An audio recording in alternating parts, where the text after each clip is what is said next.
Namaskar. Hello and welcome to PGurus channel. This is a 6 a.m. early transmission. What is Pakistan up to?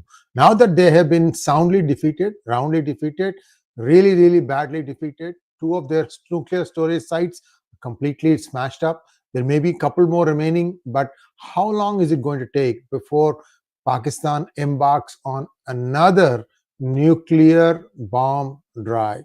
This is what we're going to explore, and we are going to base this whole monologue on a report that has come from a United States intelligence think tank, and we've also found a lot of supporting links. We'll give you all that stuff.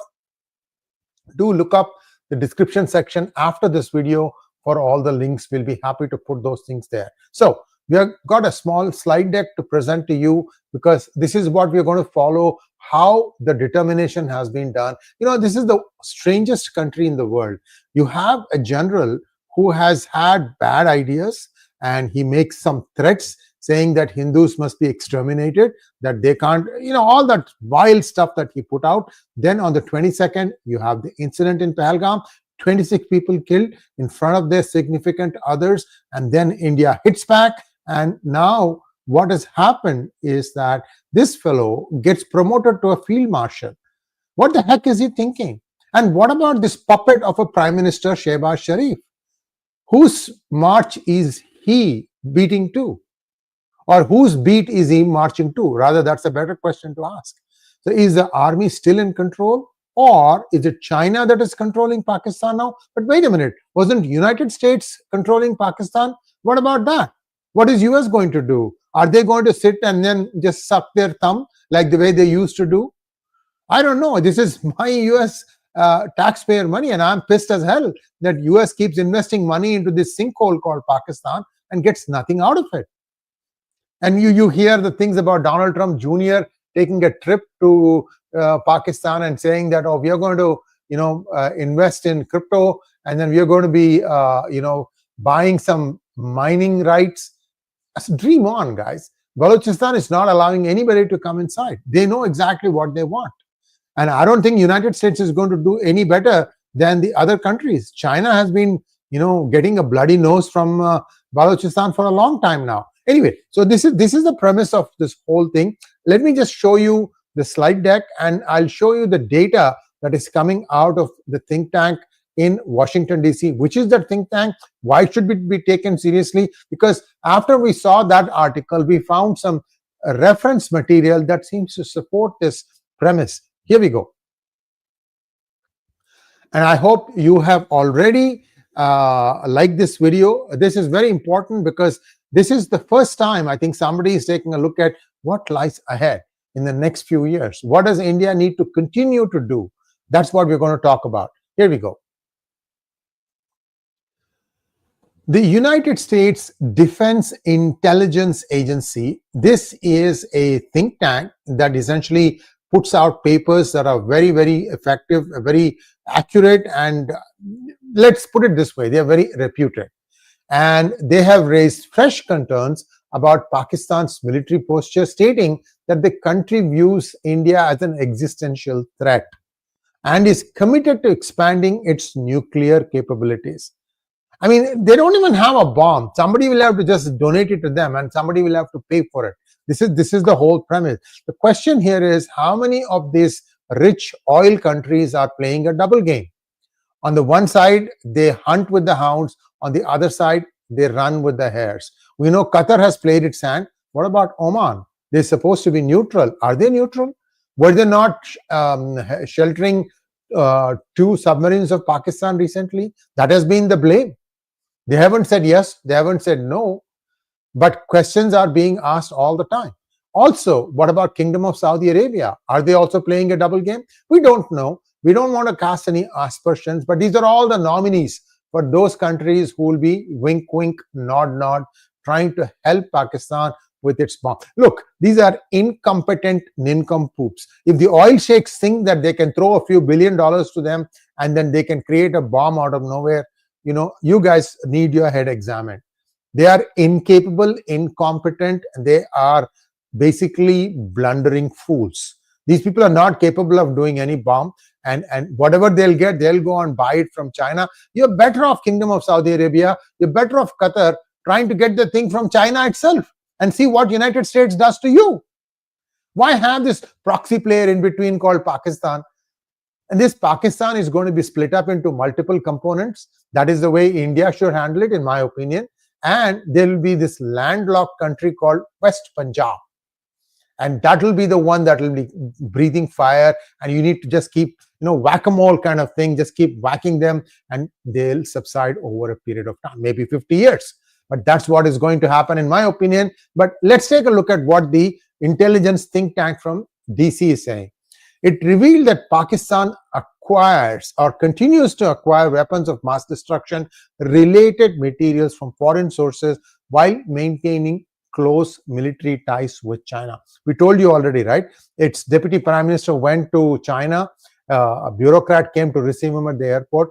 Nobody from any ministry visited or gave an audience to him until the field marshal rank was given to 𝗤𝗎𝗄𝗎 Munir. Then suddenly, I think Wang Yi met with the deputy prime minister of Pakistan.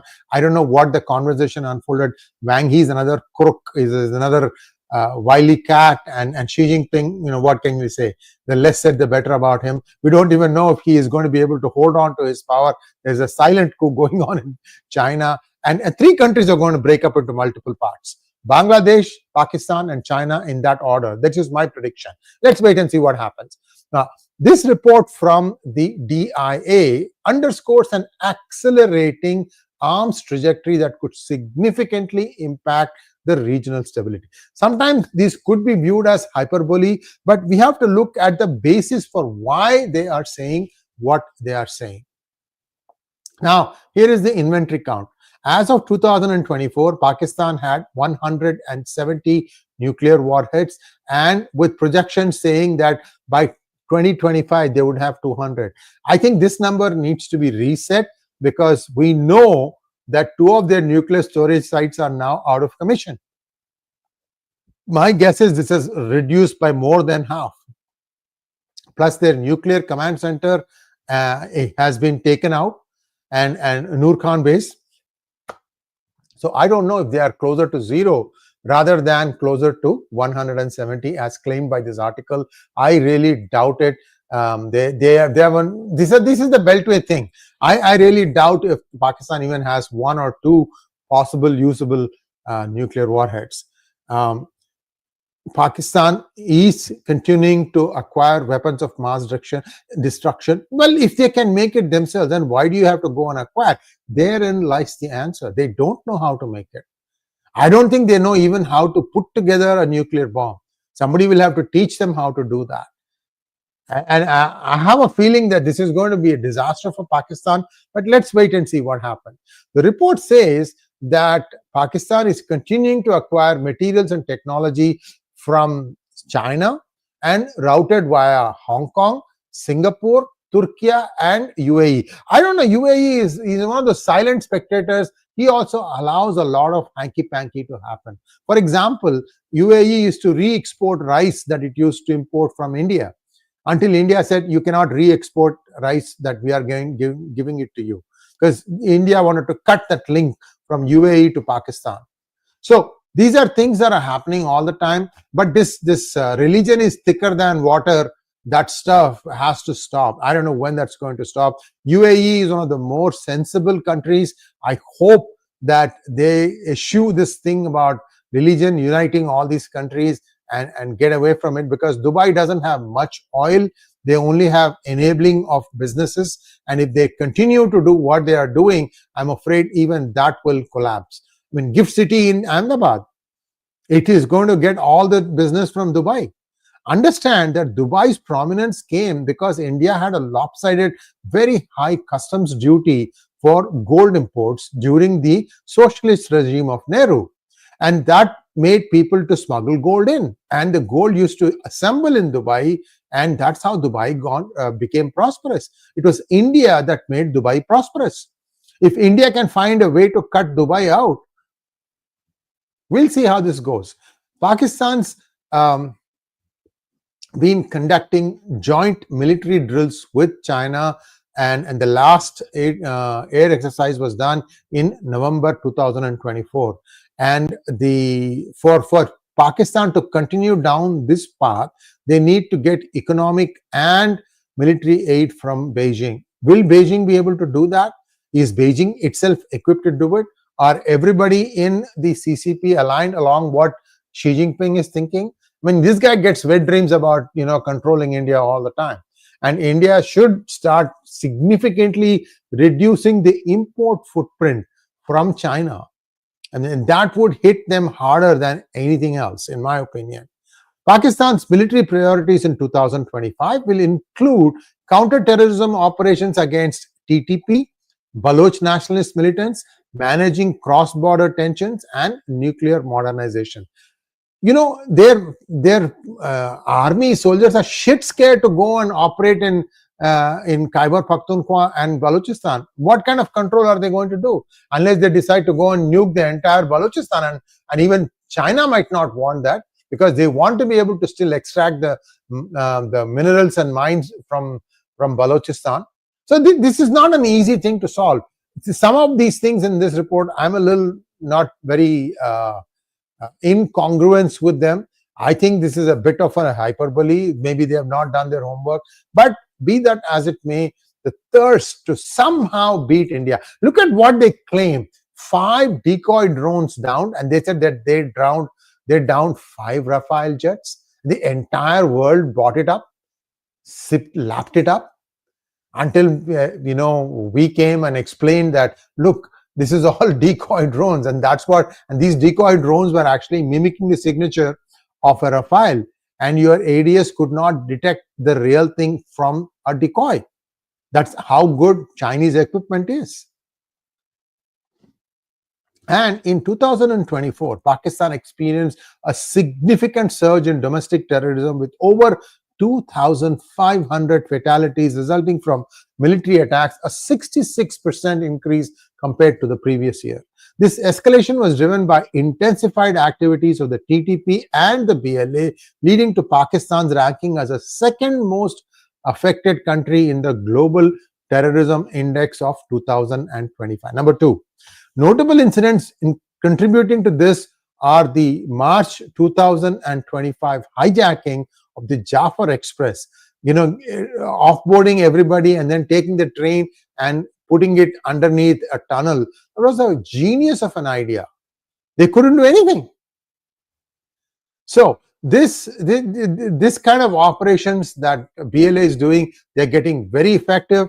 I mean, I tell you, the turning point will come when they essentially drive the Chinese out of Gwadar. Once they do that, then Balochistan shall be free. I think that is the last turning point, in my opinion, and it's just a matter of days, if not weeks, before that's going to happen. And once that happens, it's bye-bye. Bye-bye Balochistan as far as Pakistan is concerned.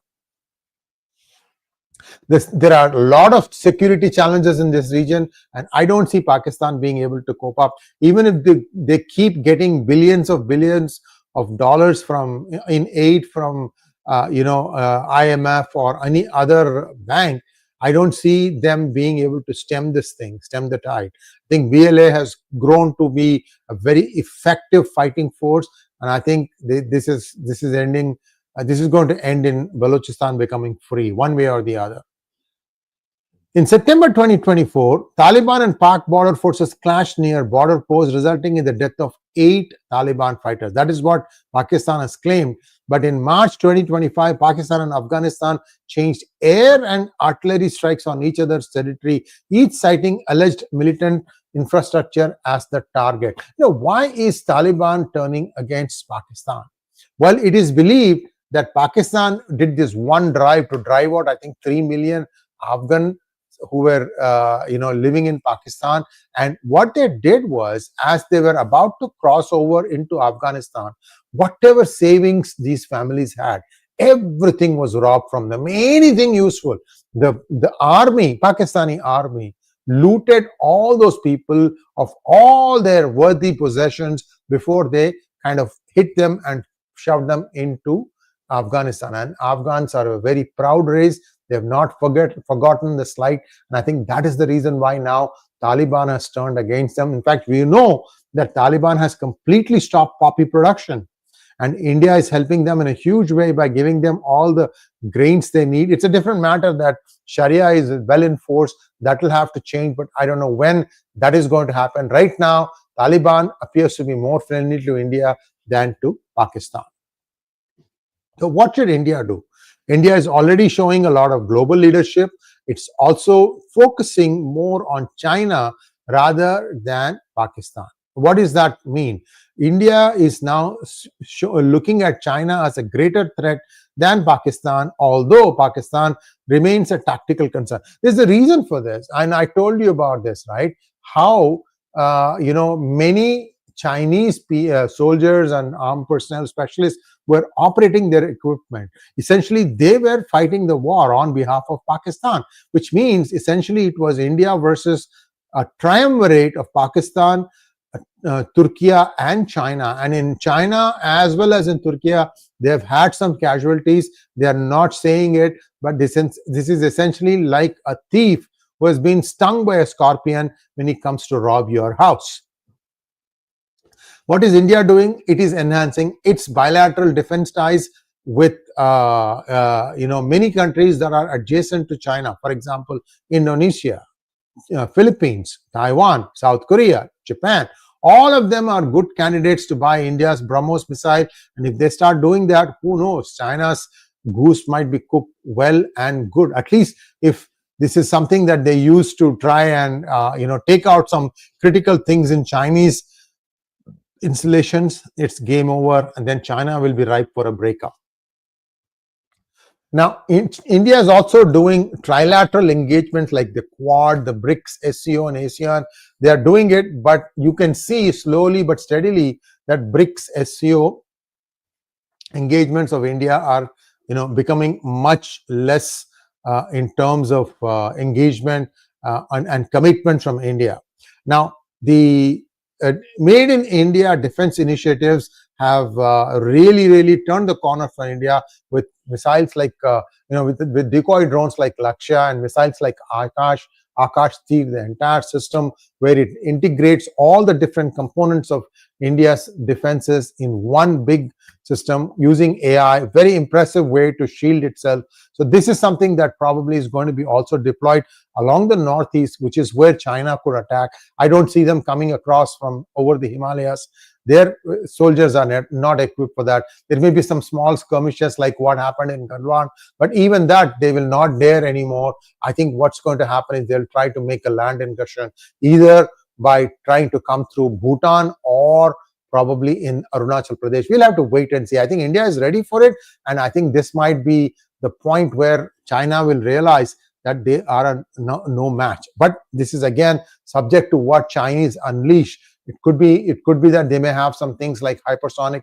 Who knows? I know that the hypersonic that they tested, it was not very accurate. In contrast, India's Akash was, Akash or BrahMos is 1 square meter accuracy, within 1 square meter. And that's very impressive how close to the target they can hit. Also, they have loitering drones, which means that even if you keep moving the target, the drones will lock on the target and eventually take it out. That's a very new concept in drone technology, and India already has mastered that. So, what are all the new things that India has got? India in 2024 successfully tested Agni-1 prime medium range ballistic missile, MRBM. The Agni-5 missile equipped with multiple independently targetable re-entry vehicles. I did one hangout with General Ravi Shankar about multiple independently targetable re-entry vehicles. He showed us a PowerPoint presentation. Go back and take a look at that. This has got to do with hypersonic missiles. Do take a look at that. That tells you a lot of information about what India can do. Like one hypersonic goes up, it can have multiple missiles. Each one can take off at different stages. And also, India is commissioning its second nuclear-powered submarine. That's a big deal because nuclear-powered submarines don't need to go to a port to refuel. They can stay on under the seas for long periods of time. Now, What else is India doing? India is trying to work closely with Russia, and I have an update on that at 10 o'clock with Delhi 𝗟𝗡𝗙. And to join us for that, we'll give you more details on this. And Russia is a vital partner to India as far as its defense and strategic objectives are concerned. And I don't see that thing going down much. I think India might decide to go closer to Russia rather than to United States. I think that's a missed opportunity for the United States. We'll see. F-35 or Su-57, that appears to be the question. What is the takeaway from this DIA report? It paints a picture of a region on edge. Pakistan's nuclear trajectory and Chinese dependence raise alarms, while India's focus is firmly on China, indigenous military capability and deterrence. As both nations prepare for future flashpoints, US analysts warn of the fragile peace and volatile security architecture in South Asia. So with that, I'll stop this here and let me see if there are any questions from you all, and I'll try my best to answer them. Let me see here. I'm just going to line up the questions here. 1 second. A lot of you have given a lot of comments.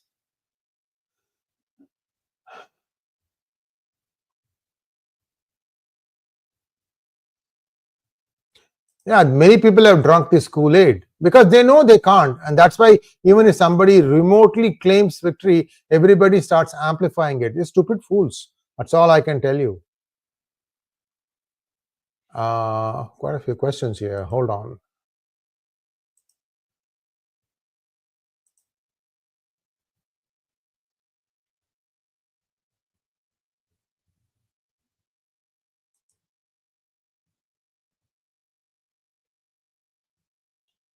You know, these days, newspapers don't even have shame. They don't even print a retraction saying that, look, we were wrong about this and that it was indeed this way and not that way. They don't seem to do that anymore. Okay, let's take some questions now. Bob J. Krishnan wants to know, sir, you've always talked about Obama in the negative. I don't know what he did or did not do. Would you mind conducting a show about him? Oh, yes, surely. Even when he was in power, I thought he was a great guy. In fact, I used to be a Democrat at that point of time. It's only when he demitted office and things started coming out, especially the corruption of Hillary Clinton, that I said, okay, it's enough. I don't want to be aligned with either the Democratic Party or the Republican Party. And then once you have to really drill into the details to find out what exactly happened. Vasu wants to know, has India completely destroyed Pakistan's nuclear base? No, I think only 2 out of 4 have been degraded. If the war had continued for another 24 hours, Pakistan would have been completely denuclearized. Did India miss the short-term opportunity? I don't think so. You know why? Because it's now clearly proven beyond any doubt that Pakistan has some capability to defend itself, but once India could go and jam all these things and then start taking them out, it's just child's play. Anytime, remember, right now Op Sindoor is only on pause. It can go. They might be able to go and remove the others also. We'll have to wait and see, especially if Israel smashes and completely flattens nuclear sites of Iran. India might do the same in Pakistan, so that there is no country with any nuclear capabilities. MSCLRS wants to know, can you talk about Afghanistan going CPEC? Look, Afghanistan is really poor nation. They don't have much of a GDP and things of that nature. They are still back about 100 years, in my opinion. We'll have to wait and see how things play out. First, they need to accept that the way they are going, governing themselves using Taliban is the wrong thing to do. We'll see.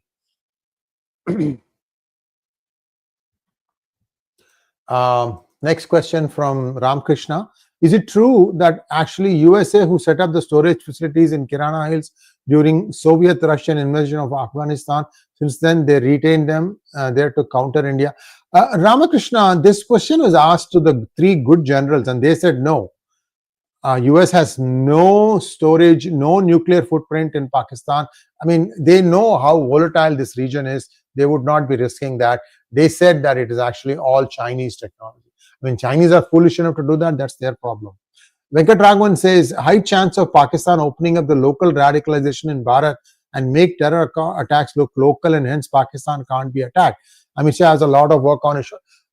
Venkat, I have been saying this for a long time. The moment you detect any kind of arms and ammunitions in any mosque, shut that thing down completely and jail the people who are responsible for running that mosque. Same goes for madrasas also. This needs to be done on a war footing across India. I've been saying this for more than 2 years now. I don't know what to do. Do you see a similarity between DMK and Pak? One applies sticker and the other paints weapons green and sticks a star to them. Yes, indeed. And both are paper tigers. Vasu says, China is known for stealing technology. India should be careful about protecting its military technology IP. Yes, that is correct. And I think India is taking care of protecting its technology. So that's all we have. Thank you so much, viewers. Thanks for liking this video. And also, please subscribe to our channel if you have not already done so. Namaskar.